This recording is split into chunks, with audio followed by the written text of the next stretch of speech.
उत्तर प्रदेश में बीजेपी ने मिशन 80 के तहत अपने चुनावी अभियान की शुरुआत तो ज़रूर की थी, लेकिन जैसे जैसे चुनाव होते गए बीजेपी 400 पार और यूपी में 80 सीटों की बातें कम करती चली गई, क्योंकि जिस तरह से अपोजिशन ने शिद्दत के साथ मुकाबला किया और ताबड़तोड़ अपोजिशन की रैलियां हुई, बीजेपी के दावे की हवाइयां उड़ने लगी। यूपी में वैसे तो केवल एक चरण का चुनाव बचा है, लेकिन अगर छठे और सातवें चरण की बात कर लें तो उसमें लोकसभा की 6 सीटें बहुत ही ज़्यादा अहम हैं। 2019 के चुनाव में बीजेपी ये सीटें बहुत ही कम मार्जिन से जीतने में कामयाब हुई थी, जिनमें मछली शहर, चंदौली, सुल्तानपुर, बलिया, बस्ती और कौशाम्बी शामिल है। 2019 में समाजवादी पार्टी और बीएसपी का गठबंधन था, जैसा कि हम सब जानते हैं, इसलिए मछली शहर की सीट पर बहुत कड़ा मुकाबला था और बीजेपी की बीपी सरोज केवल 181 वोटों से यहां पर कामयाब हुए थे। इस बार भी यहां कांटे की टक्कर है। इसके अलावा चंदौली सीट की बात करें तो ये सीट भी उन सीटों में शामिल है जहां बीजेपी ने बहुत कम मार्जिन से कामयाबी हासिल की थी। बीजेपी के महेंद्र नाथ पांडे इस सीट को 13,959 वोटों से जीतने में कामयाब हुए थे। इस बार भी बीजेपी ने महेंद्र नाथ पांडे को ही टिकट दिया है, जबकि समाजवादी पार्टी ने संजय चौहान की जगह वीरेंद्र सिंह को टिकट दिया है। वहीं सुल्तानपुर सीट की बात करें तो बीजेपी ने एक बार फिर इस सीट पर प्रियंका गांधी को अपना उम्मीदवार बनाया है। उनका मुकाबला समाजवादी पार्टी के रामभुआल निषाद और बीएसपी के उदयराज वर्मा से है। 2019 में मेनका गांधी ने सुल्तानपुर की सीट केवल 14,526 वोटों से जीता था। वहीं बलिया की बात करें तो यहां से बीजेपी के उम्मीदवार वीरेंद्र सिंह ने 2019 में 15,519 वोटों से कामयाबी हासिल की थी। हालांकि इस बार बलिया की सीट पर बीजेपी ने वीरेंद्र सिंह की जगह नीरज शेखर को टिकट दिया है। वहीं बीजेपी के हरीश द्विवेदी ने बस्ती सीट पर 30,354 वोटों से जीत दर्ज की थी। इस बार फिर वो बीजेपी ही के टिकट पर बस्ती सीट से चुनावी मैदान में हैं। वहीं इस बार उनका मुकाबला समाजवादी पार्टी के राम प्रसाद चौधरी से है।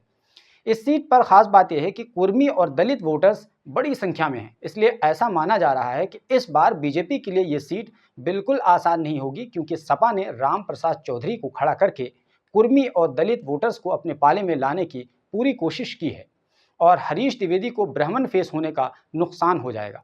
हालांकि 2019 में बड़ी संख्या में दलित वोटर्स बीजेपी की तरफ चले गए थे, लेकिन इस बार का रुझान करीब करीब अलग नजर आ रहा है।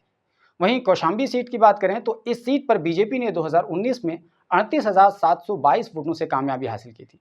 इस बार भी बीजेपी ने विनोद सोनकर को कौशाम्बी सीट से उम्मीदवार बनाया है, जबकि समाजवादी पार्टी ने इंद्रजीत सरोज के बेटे पुष्पेंद्र सरोज को अपना उम्मीदवार बनाया है।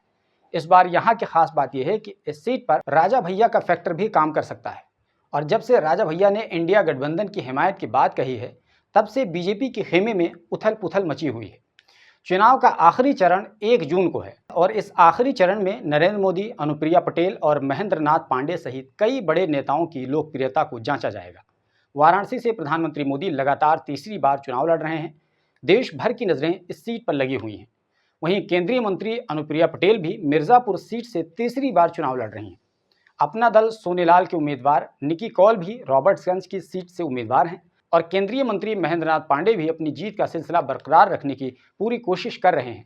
उनके सामने जीत की हैट्रिक लगाने का भी बड़ा चैलेंज है। खास बात यह है कि इस बार कांग्रेस महासचिव प्रियंका गांधी पूर्वांचल की सभी सीटों पर भरपूर कैंपेन कर रही हैं। अलायंस पार्टनर एसपी के साथ उन्होंने वाराणसी में अपने उम्मीदवार अजय राय की हिमायत में रोड शो करके इंडिया गठबंधन की ताकत को जाहिर करने की पूरी कोशिश की है। रायबरेली और अमेठी की बात करें तो इसके अलावा उन्होंने यूपी के दूसरे हिस्सों में बड़े रोड शो और रैलियां की हैं। रायबरेली और अमेठी में बहुत ज़्यादा प्रियंका गांधी ने सक्रियता नहीं दिखाई, लेकिन इसके अलावा पूरे उत्तर प्रदेश के विशेषकर पूर्वांचल के क्षेत्रों में प्रियंका गांधी का बहुत ज़बरदस्त कैंपेनिंग रही और अब उनका पूरा फोकस आखिरी चरण पर है। इसके अलावा घोसी सीट की बात करें तो इस सीट पर योगी सरकार में मंत्री ओम प्रकाश राजभर की इज्जत का मसला दांव पर है। वो अपने बेटे अरविंद राजभर को जिताने की पूरी कोशिश कर रहे हैं। रघुराज प्रताप सिंह उर्फ राजा भैया ने मिर्जापुर में अनुप्रिया पटेल के खिलाफ एसपी कांग्रेस अलायंस की हिमायत की है। वहीं मुख्तार अंसारी के निधन के बाद उनसे पैदा होने वाली सहानुभूतियों की लहर घोसी, गाजीपुर और बलिया तक पहुंच सकती है। इंडिया अलायंस के उम्मीदवार इसी लहर की उम्मीद में बहुत ज़्यादा पुरजोश नजर आ रहे हैं। मुख्तार अंसारी के भाई अफजाल अंसारी खुद गाजीपुर से उम्मीदवार हैं, जबकि राजीव राय घोसी से समाजवादी पार्टी की तरफ से चुनाव लड़ रहे हैं। बलिया के सनातन पांडे को भी इससे फायदा होने की उम्मीद है। बलिया की 2 असेंबली सीटों जहूराबाद और मोहम्मदाबाद में मुख्तार अंसारी परिवार का बहुत बड़ा प्रभाव और वर्चस्व माना जाता है। बहरहाल पूर्वांचल की इन 6 सीटों पर गठबंधन और एनडीए के बीच कांटे की जबरदस्त टक्कर है। अब देखना यह होगा कि इस बार बीजेपी के लिए यूपी में मिशन 80 का जो टारगेट रखा गया था वो कितना साकार होगा। और क्योंकि कहा जाता है कि दिल्ली का रास्ता लखनऊ से होकर गुजरता है, और क्या वाकई में लखनऊ से दिल्ली जाने वाली एनडीए यानी बीजेपी गठबंधन की गाड़ी क्या वाकई में लखनऊ के हाईवे पर अपनी रफ्तार बरकरार रख पाएगी, ये तो 4 जून के नतीजे बताएंगे।